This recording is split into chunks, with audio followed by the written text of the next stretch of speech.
Fear of death. I mean, that's Why? just... Why do you think it was just like, man, there was this thing of my mind goes to like fear of death in a way that I didn't even realize until Katie one time was like, are you thinking about dying? She would like see my face and be like, are you thinking about death? And I'd be like, yeah, I have like a pain right here and I think it's cancer and I'm probably going to die. And she was like, what's up, dude? So you're just going to live your whole life and then at the end be like, oh, I died. And the whole time I was worried about dying. And you're like, oh yeah. What do you think's going to happen? I'm not going to, when you die. I think like, I'm afraid I'm not going to be able to do, I'm not going to get to the point where I wanted to get as a person. That's what I'm afraid of. Like, I'm not going to get to be who I was hoping to be, I guess in my mind, of like letting go of the fear of failure, letting go of the people pleasing. Like, I'm afraid I'll die before I can, kind of similarly to how I felt with my dad when he died. Like, oh, I can't get a chance to correct that. I can't get a chance to do it better. I can't get a chance to make it more than it was. You know, I will imbibe some plant medicine from time to time. Yeah.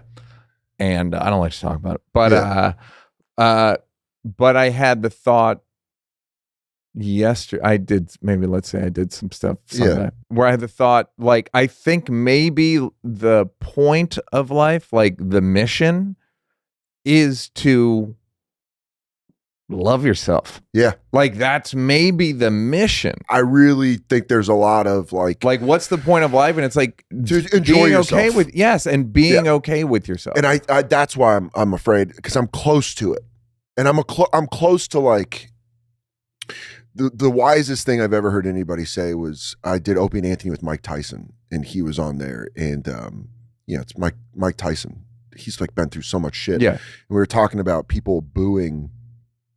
I was like, oh, when you're doing stand-up and one or two people are just giving you nothing. And you're like, the whole room's laughing. Why aren't you laughing? And Mike Tyson was like, I feel that way when I walk to the ring. A couple people are booing me. And I'm like, why are you booing me? You don't know me. And then Mike Tyson was like, it's a bad neighborhood up here and you're all by yourself. And you're like, yeah. So you're trying to clean up that neighborhood to enjoy where, to be by yourself. And it is. You're like, you're trying to enjoy yourself in this world. And I asked my therapist, I'm like, are there people that do that? And he's like, yeah, most people are okay with themselves. And you're like, fuck, really? Is that true? When he said it, I didn't believe him, because I was like, you're telling me there's all these people walking around just going like, I'm pretty fucking great. I don't think there's a lot of people. He made me feel like it was like, what percentage do you think it is? If you want my dead honest opinion, what percentage of people 20% are walking around thinking they're okay? Okay, that's how I feel. That would be the top end to me. The way I was going to say 15. Yeah, I would say around there, 15 to 20%. The way I see the internet, people getting angry about stuff, the way that like everyone's so easily divisible now by hitting certain things, and like how good people are at marketing anger and all that shit to get you to like, I think it makes me think 20%. Yeah. Because they can hit that. Like, because you can't appeal to people that are okay with themselves. Yeah. But the problem with people that are okay with themselves is that they're impervious to marketing. You know who is okay with themselves in the world? You know those friends of yours that were funnier than comics you knew, but they never got into stand-up? Those are the people I think of. That they're like, yeah, I don't. My buddy who's like super funny, but he's just an electrician. He's like, yeah, I don't need to go do that. I'm okay with. I know I'm funny. Wait, you think you're enough? Yeah, that's you're it. Just walking around thinking you're enough. So you're just okay with everything you say. You don't need people applauding and what? Yeah, and to me, that's like a superpower. You don't wake up every day down 10 points. Yeah. You don't enter every conversation. Every morning's a halftime down fucking 2 touchdowns. That's not your experience, sir? But the more I'm okay with myself, the more I enjoy all the stuff that I do. And so it's like, it feels like I'm going down the right path sometimes when you're like, oh, I really, like, I'm starting to do stuff that's, some people don't understand, but then I'm like, oh, but it makes me feel good. What kind of stuff? Leaving the Bonfire was a weird one because I loved doing that radio show. The Sirius XM, still on Monday through Thursday on Faction Talk 103, 5 to 7 p.m. Eastern. But it was a thing that I built that I loved, that I felt like, oh, I want to go do other stuff. But the people pleaser in me was like, well, you can't leave this. You built this. This is a family. You can't leave. And then I was like, but I want to. I want to go just do stand up. I want to write cartoons. I want to like write stuff. There was just a bunch of stuff that I wanted to do. And it was like letting down Jay, who's one of my closest friends. Yeah. It was like letting down the crew, which I had worked with closely for 8 years. And so it was like, it was confronting that people pleasing, that like, there's going to be people that aren't happy, including my friend Jay, and including my friends that work on the show. They're not going to be happy. And that was really fucking hard. It took me, I was having panic attacks about it. I was having like losing sleep, talking about it in therapy. And then finally I said it to Jay, and I was like, sometimes you just have to trust that your friends love you. And Jay was like, yeah, dude, if you want to leave, you've always said that. He's like, you've always said you didn't want to do this forever. So that's fine. And it was weird having like a friend be like, I see you and you're okay. And you're like, so all that was for nothing. And then that helped me on the next thing be like, I'm probably having all this anxiety for nothing. We're just flying past everyone else's windshield. Yeah. It's this thing, we think people are trying to like run us over. We're like central in everyone's mind. Yeah. We're not. We're barely in the periphery. The best analogy I heard was Gary Goldman said, do you remember in school when you would go to the wrong classroom and you would open the door and there'd be a class in there and you'd be like, oh, sorry. And you'd shut the door and you'd be mortified. Yeah. And you'd be walking down the hall and you'd be like, that whole classroom is thinking about me. No one was thinking about you. Yeah. Everyone, the door opened, they shut, and they were like, all right, back to War of 1812. They didn't think about you. When I heard that analogy, I was like, that makes so much sense in my head, because I'm always like, that classroom hates me. Yeah. Everyone in that classroom is mad at me for opening that door. They don't give a shit. Yeah, the assumption that they're like, ugh. Can't believe you went to the wrong classroom. I would never do that. Yeah. And you're very understandable thing. Oh, fuck. So that just is like, all that stuff, the more and more I work on, the more I'm like, oh, they don't care. No one cares. And so the death thing, what do you think is going to happen to your spirit and soul when you die, if you believe in such a thing? I mean, I'm agnostic. I believe that humans don't know. I think all this is such a complicated thing, and our brains are so simple that I think it's just like that's comforting. That I'm like, I don't know, but we'll find out. Yeah.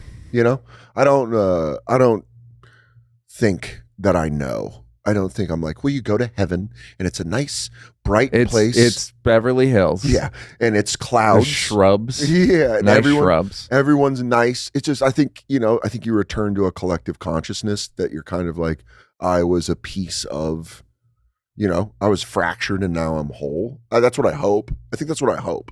And what's so when you fear it, so the fear of death is not, if just feeling like you get an incomplete. You know what my fear of death is? My fear of leaving the people behind, because I got left behind. Ah, okay.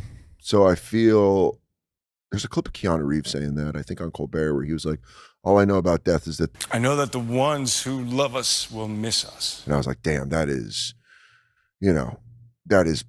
pretty fucking accurate. I think I'm like, I don't want to leave people behind because I'm a people pleaser. So it ties into the fear of death of like, I don't want you to be sad if I'm gone. I won't know. I'll be a big orb of light. I'll return to the But meanwhile, you won't give your grandmother that. You're like, get the fuck out of here. Go to the light. What the fuck are you doing? Well, for her, it brings up the resentment and the anger I had of like, well, where were you taking care of me when I was a kid? Where were you why don't you tell my dad to call me? Why don't you tell my dad to pay a little child support? Why don't you tell my dad to fucking get his shit together? Well, it's funny. Don't you wish that we could get the revenge satisfaction, or like the passive aggressive, the positive revenge? I already know what you're saying. Like the positive revenge points. Like, hey, Granny, do you see what I'm doing? Yes.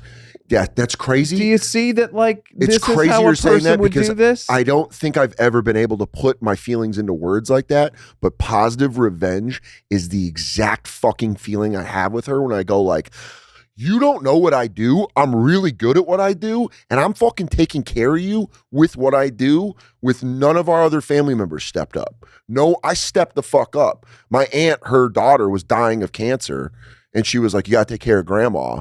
And I was like, and for 15 years, I've taken care of her. And that was the conversation I had with my mom today, where she was like, Dan, you got to let go. You can't take care of her enough. But it was like, I wanted that positive revenge. Yeah. I wanted that, like, hey, remember when your fucking kid bailed out on his family? Well, guess who's not doing that? Guess who's going above and beyond that? And then I still don't. Right. And it's still. And she's never going to hit the buzzer beater of like. It would be sick, though. It would be the sickest buzzer beater. If she grabbed my hand, she was like, you fucking rock that shit. And I'm like, I love you, Nana. And then she's like, boo. And you won't give it to yourself. No. That's the problem is like when we do the positive revenge missions, The fantasy. we don't ever go, you know what? You squared that circle and you're a good person. Yeah, you know. You just go like, these motherfuckers. Yeah. I just You don't appreciate a goddamn thing. continue to feel sorry for myself. Yeah. In fact, feel more sorry for yourself. Because now You're a double I did the victim. right thing, and and you're not even getting the like attaboy. Yeah. You're getting like and I did this, and you you still motherfuckers. fucking didn't do that. But it is, it's a thing that like, positive revenge. Hey, did you like that? Did you like that? Yeah, did you like it though? You want more? Don't want to work? Would rather watch videos of me grab-assing with people? First of all, go up here to subscribe, and then go up here to watch more clips. This is like when the weatherman says there's a high pressure system coming in. I'm not really used to the green screen.